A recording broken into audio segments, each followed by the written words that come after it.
সহিহ মুসলিমের হাদিস শোনাই।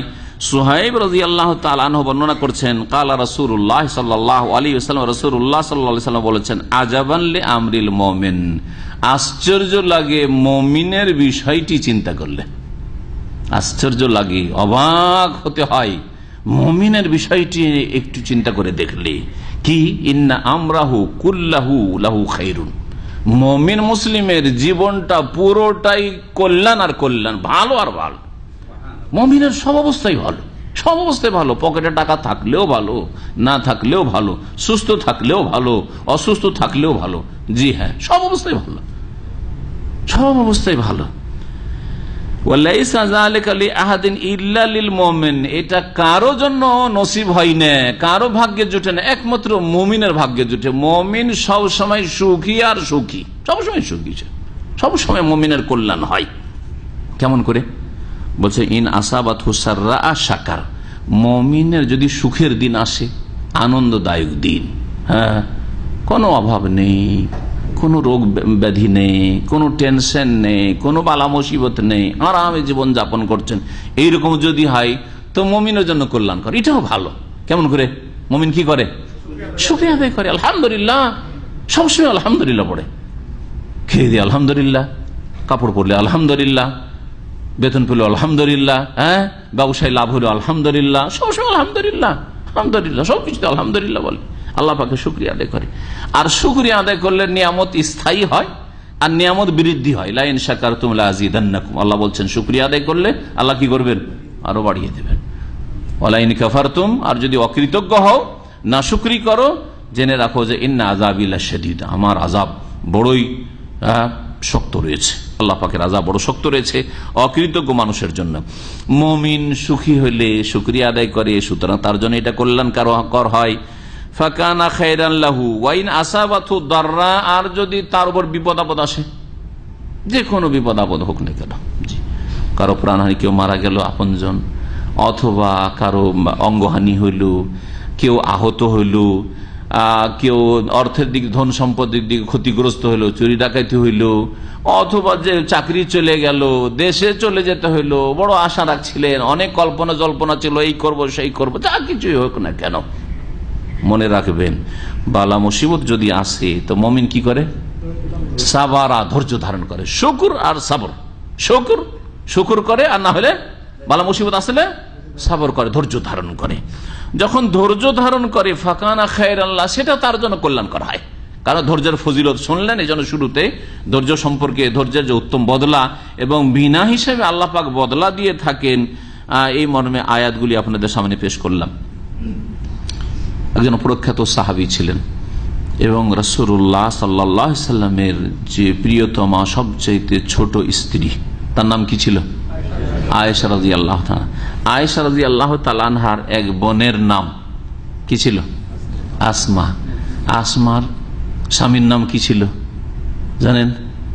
জুবাইর, জুবাইর আওয়াম। আশরা মুবাশশারা, 10 জনকে যে সুসংবাদ জান্নাতের আল্লাহ পাক রব্বুল আলামিন দিয়েছেন বা নবী সাল্লাল্লাহু আলাইহি ওয়াসাল্লাম দিয়েছেন, তিরমিজির হাদিসে রয়েছে 4 জন খলিফা আর 6 জন সাহাবী।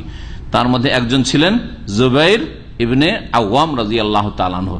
এই জুবাইর রাদিয়াল্লাহু তাআলা আনহু আবু বকর সিদ্দিকের জামাই, আসমা রাদিয়াল্লাহু তাআলা আনহার স্বামী।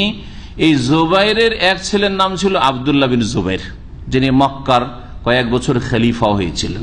তারপরে জালেম উমাইয়া গোত্রের শাসকরা তার এই খেলাফত, যে শরঈ খেলাফত ছিল, সেই খেলাফত তারা ছিনিয়ে নিয়েছিল এবং তার উপর জুলুম অত্যাচার করেছিল। আল্লাহ পাক রব্বুল কাছে সবকিছুর বিচার হয়ে গেছে এবং হবে। আর এক ছেলে ছিলেন বড়ই মুহাদ্দিস, বড় আলেম ছিলেন, তিনি উরওয়া ইবনে জুবাইর রাদিয়াল্লাহু তাআলা। আব্দুল্লাহ ইবনে জুবাইর আর আরেকজন উরওয়া ইবনে জুবাইর। এই উরওয়া ইবনে জুবাইরের গল্প শোনাই, কত বড় যে বালা মুসিবত তার উপর এসেছিল, কিন্তু কত যে ধৈর্য ধারণ করেছেন, তারপরে শুকরিয়া আদায় করেছেন। শুনেন তার জীবনী সম্পর্কে। বলছেন যে উরওয়া ইবনে জুবাইর রাদিয়াল্লাহু তাআলা আনহুর পা পচতে লাগে। সুবহানাল্লাহ, পা খেতে পচন ধরে, পা খেয়ে যাচ্ছে, পা নষ্ট হয়ে যাচ্ছে। যদি এই অবস্থায় ছেড়ে দেওয়া হয় তো গোটা শরীর পচে শেষ হয়ে যাবে, গোটা শরীর শেষ হয়ে যাবে। তখন ফারশাদাহুল আতিব্বাউ ইলা কাতইহা, ডাক্তাররা সেই যুগের বলল যে পাকে কেটে ফেলে দিতে হবে, রান থেকে নিয়ে পাকে কেটে ফেলে দিতে হবে। আল্লাহ, পাকে কেটে ফেলে দিতে হবে। লিআল্লা তানতাশিরা ফি সাইরে জাসে, যাতে করে এই রোগ গোটা শরীরে সংক্রমণ না করে যায়। ফাকুতিয়াত, পা কেটে ফেলে দেওয়া হলো। ওয়াশা আল্লাহ তাআলা, সুবহানাল্লাহ, আল্লাহর যে ইচ্ছা পরীক্ষার, যেই দিন পা কাটা হয়েছে সেই দিনে আরেক দুর্ঘটনা ঘটেছে তার। সেই দিনে আইয়ামুত আহাব্বা আওলাদিহি ইলাইহি ফিল ইয়াউমি যাতি, ওই দিনে তার সবচেয়ে প্রিয় এক ছেলে ছিল, সেই ছেলে মারা যায়। এদিকে পা কাটার বিষ আর কষ্ট, মানসিক শারীরিক, আর সেই দিনই সবচাইতে ভালোবাসার আদরের যে ছেলে, সেই ছেলের ইন্তেকাল হয়ে যায়। সুবহানাল্লাহ, পরীক্ষার উপর পরীক্ষা, পরীক্ষার উপর পরীক্ষা, আশ্চর্য হয়ে যাবেন আপনি। তাও কে? একজন সাহাবী। এবং এই উরওয়া ইবনে জুবাইর অধিকাংশ ইলম হাসিল করেছেন তার খালা থেকে, আয়েশা রাদিয়াল্লাহু তাআলা থেকে। দেখবেন হাদিসের কিতাবগুলি আন উরওয়াতা আন আয়েশাতা, আয়েশা রাদিয়াল্লাহু তাআলা থেকে অধিকাংশ হাদিস বর্ণনা করেছে। কারণ বেগানা পুরুষ তো আর হাদিস বেশি শুনতে পাচ্ছেন না, তাই না? কিন্তু খালা আর বোনের ছেলে খালার কাছে গিয়ে হাদিস শিখতেন, খালার কাছে গিয়ে হাদিস পড়তেন আর হাদিসগুলো মুখস্থ করতেন।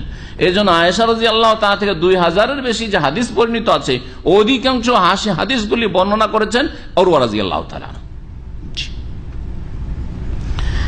এই উরওয়া ইবনে জুবাইর রাদিয়াল্লাহু তাআলার উপর এই বালা মুসিবত এসেছিল। লোকেরা এক তো তার পা কাটা হয়েছে, তার রোগীর যে পরিচর্যা বা ইয়াদাতুল মরিজ হক আছে সেটার জন্য গিয়েছে, আর ছেলেও মারা গেছে, তাকে তাজিয়ত সান্ত্বনা দেওয়ার জন্য লোকেরা দলে দলে যাচ্ছে। যাওয়ার পরে তাকে লোকেরা সান্ত্বনা দিচ্ছে, ইউআযুনাহু ফি রিজলিহি ওয়া ওয়ালাদিহি, পা সম্পর্কে ধৈর্যের জন্য, সবুরের জন্য উপদেশ দিচ্ছে লোকেরা গিয়ে, সাহাবায়ে কেরামরা, তাবেঈনরা, এবং তার ছেলে সম্পর্কে। সেই সময় তিনি কোন রকমের অধৈর্য না, সুবহানাল্লাহ বলছেন, আল্লাহুম্মা লাকাল হামদ। কি বলছেন? আল্লাহুম্মা লাকাল হামদ, আল্লাহ তোমার যাবতীয় প্রশংসা, তোমার শুকরিয়া আদায় করছি। সুবহানাল্লাহ। কানু সাবআতান ফাআখাযতা ওয়াহিদান, আমার 7 ছেলে ছিল, একটা তুমি নিয়েছো, আলহামদুলিল্লাহ আরো 6টা বাঁচিয়ে রেখেছো। দেখছেন, এটা হচ্ছে শুকরিয়ার দিক, যে আলহামদুলিল্লাহ 7 ছেলে ছিল, একটা নিয়েছো, 6টা আছে, এখনো 6 ছেলে এখনো আছে। ও আবকাইতালি সিত্তাতান, এখনো 6টা ছেলে মেয়েকে আমার বা ছেলে সন্তানকে বাঁচিয়ে রেখেছো, ছেলে মেয়ে ছিল অথবা ছেলেই ছিল। ওয়াকান আলী আরবাতু আতরাফিন, হে আল্লাহ তোমার শুকরিয়া আদায় করি, আমার 4টা হাত পা ছিল, 2 হাত আর 2 পা ছিল। ফাখাযতা ওয়াহিদান, তুমি একটা পা নিয়েছো, এখনো 3টা বাকি আছে। আলহামদুলিল্লাহ, আলহামদুলিল্লাহ পড়ছেন, এখনো 3টা বাকি আছে। ও আবকাইতালি সালাসা, 3টে অঙ্গ এখনো বাকি আছে, 2 হাত 1 পা বাকি আছে আমার। ফাইন কুনতা আখাযতা ফালাকাদ আতাইতা, আল্লাহ যদি তুমি নিয়ে থাকো তো আমাকে দিয়েছো, তুমি কিছু নিয়েছো তো কিছু দিয়েছো, অনেক কিছুই দিয়েছো। ওয়ালাইন কুনতা ইবতালাইতা, আর আল্লাহ তুমি যদি আমাকে বালা মুসিবত দিয়ে থাকো, পরীক্ষা করে থাকো, ফাকাদ আফাইতা, তাহলে আলহামদুলিল্লাহ তুমি আমাকে সুস্থ করেছো, আর পাটা কেটে নেওয়ার পরে আমি সুস্থ হয়েছি বা সুস্থ হব, আলহামদুলিল্লাহ, আলহামদুলিল্লাহ বলছেন। দেখছেন, এরকম হয়েছে কারো আমাদের? এইরকম হইলেও এই রকমের ধৈর্যের নমুনা হইতে হবে, ধৈর্যের ক্ষেত্রে আদর্শ হইতে হবে। এটাই শিখিয়েছেন আম্বিয়া রসুলগণ এবং তাদের অনুসারী সাহাবাই কেরাম, তাবেঈন, তাবা তাবেঈন। তারা যারা ধৈর্য ধারণ করে তাদের ফজিলত সম্পর্কে একটি হাদিস আপনাদেরকে শোনাই। রাসূলুল্লাহ সাল্লাল্লাহু আলাইহি ওয়াসাল্লাম বলছে, এজা মাতা ওয়ালাদুল আবদে, কোন মুমিন বান্দার ছেলে মেয়ে যদি মারা যায়, কাল আল্লাহু লিমালাইকাতিহি, তখন আল্লাহ রাব্বুল আলামিন তার ফেরেশতাদেরকে বলেন, বিশেষ করে মালাকুল মতকে, এবং মালাকুল মতের সাথে অনেক তার সহযোগী সাহায্যকারী ফেরেশতা রয়েছেন, এক দল, টিম। কাবালতুম ওয়ালাদা আবদি, আমার বান্দার সন্তানকে তোমরা গ্রহণ করে নিয়েছো, কেড়ে নিয়েছো। আল্লাহ বলেন, হে মালাকুল মত, আমার যে বান্দা, প্রিয় বান্দা আছে, তার ছেলে মেয়ে নিয়ে নিয়েছো।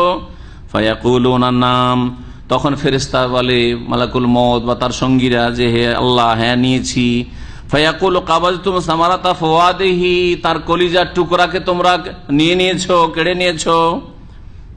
ফায়াকুলুনা নাম, তখন ফেরেশতারা বলে যে হ্যাঁ আল্লাহ তোমার হুকুমে নিয়েছি। ফায়াকুল মাজা কালা আবদি, যাক এই কাজ যে করেছো, তা আমার ওই বান্দা যার ছেলে মারা গেছে, যার মেয়ে মারা গেছে, সে কি বলছে, এখন কি তার অবস্থা বলো তো দেখি।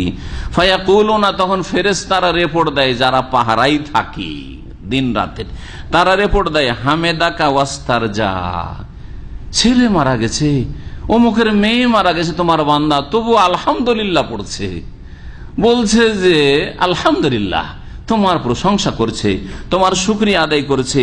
ওয়াস্তারজার ইন্না লিল্লাহি ওয়া ইন্না ইলাইহি রাজিউন, ইস্তেরজা মানে হচ্ছে ইন্না লিল্লাহি ওয়া ইন্না ইলাইহি রাজিউন পাঠ করা, এটা হচ্ছে এর অর্থ।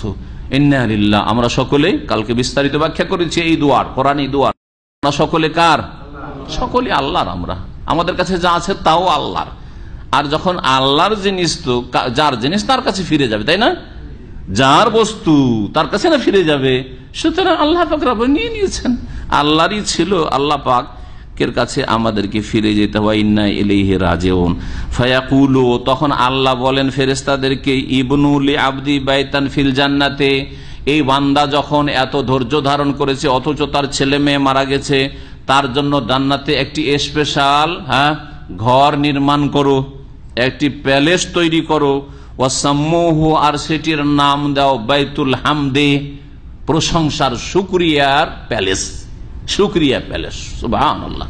ওই ঘরটির নাম হবে বাইতুল হামদ। এই ঘর কেন দেওয়া হয়েছে অমুককে?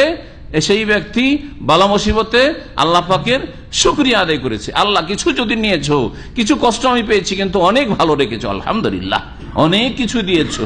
আল্লাহ পাক রব্বুল আলামিন যেন তার আমাদেরকে যথাযথ সুন্দরভাবে শুকরিয়া আদায় করার তৌফিক দান করেন। এই হাদিসটি তিরমিজিতে রয়েছে। আল্লামা আলবানী রাহিমাহুল্লাহ তাআলা এই হাদিসটিকে হাসান বলেছেন, সহিহুল জামের 795 নম্বর হাদিস। বালা মুসিবতের ফজিলত সম্পর্কে অনেক হাদিস রয়েছে, সংক্ষেপে